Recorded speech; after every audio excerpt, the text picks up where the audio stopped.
Okay, so let's do some basic garlic mashed potatoes, really creamy, and then we're going to add a little Roquefort to that at the end. So we're going to start with 2 pounds of Yukon Gold potatoes that have been quartered, so they're about this big a piece, in a pot of cold salted water. Now, I need to bring that to a boil and cook them all the way through. Now, that's probably going to take about 15 or 20 minutes. It's going to vary on the pot, on the stove, how long it heats the water up, and boiling, but, figure out 15 to 20 minutes. If they're done, when you can stick a knife in it and you feel no resistance. Now, it's better to be a little over than to be under. Now, while that's cooking, I got 2 other things I'm going to do here. I have some butter. This is about 3 tablespoons of butter. I'm going to add to that, I cut up and I'm smashing 3 cloves of garlic to put in that. So that's going to make the garlic mash. So we're going to cook that garlic in the butter, and I'm going to add that when we're ready to go. Okay. The other thing I'm going to do is I'm going to be heating up in here a cup of heavy cream. The reason I'm heating all this up is I don't want to add cold liquids to the hot potatoes. So this is going to take a little while. This is all going to heat up, and we'll be back. All right, the potatoes are done. It took a little bit more than 20 minutes from the point at which they came to a boil. So I just like this, see, I just very lightly, and it breaks right open. So those are good to go. There's no resistance there. So now I'm just going to drain them. And when I drain them, I'm going to put them back in this pot because the pot's nice and hot.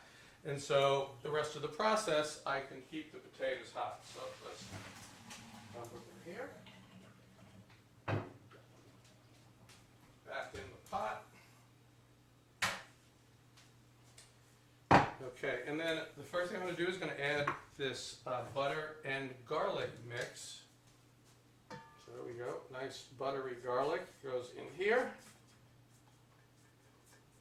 Now I'm going to add part of the cream, not all of it. I want to monitor this thing. I don't want to have it get too wet because then there's nothing I can do about it. So I'll start with maybe about half of this. I know it's certainly going to use at least that much, probably more.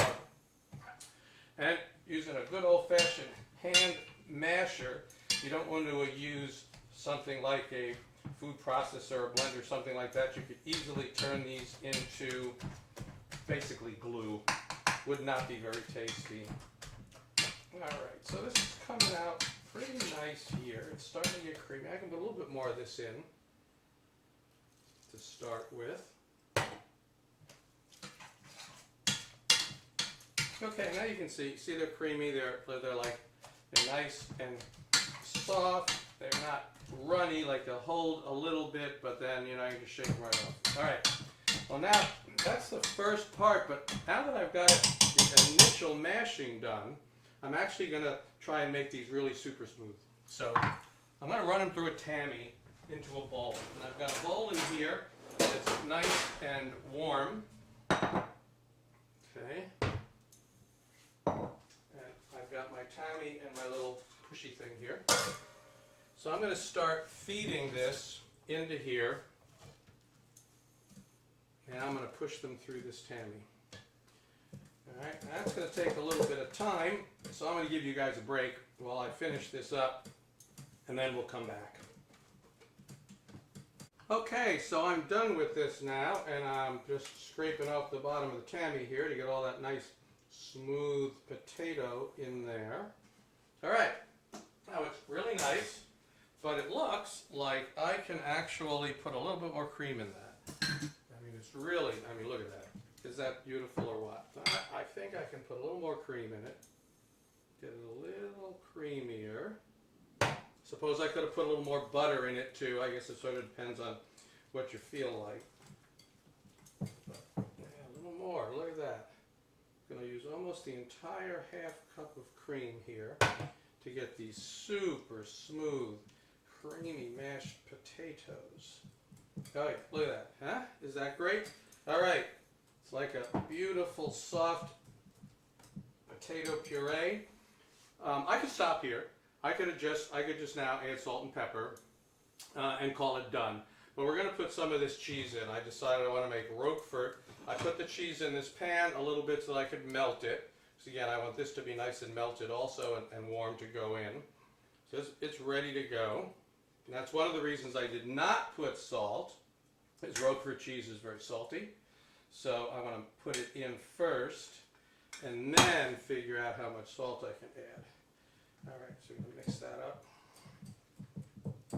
Ah, hey, look at that. Huh? That is just gorgeous. So let me taste. Let's see.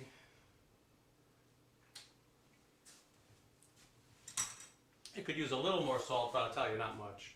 Between the salted water that I cooked the potatoes in and the salty cheese, it doesn't take too much. Of course, nothing goes better than some black pepper.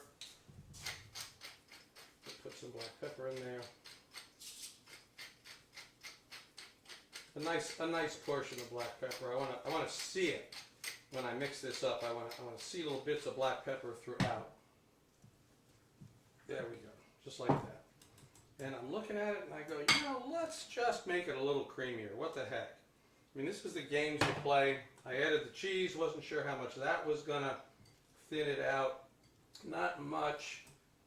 So I'll put a little more cream. And there you go. Beautiful, smooth, creamy garlic mashed potatoes with Roquefort. I'll see you next time.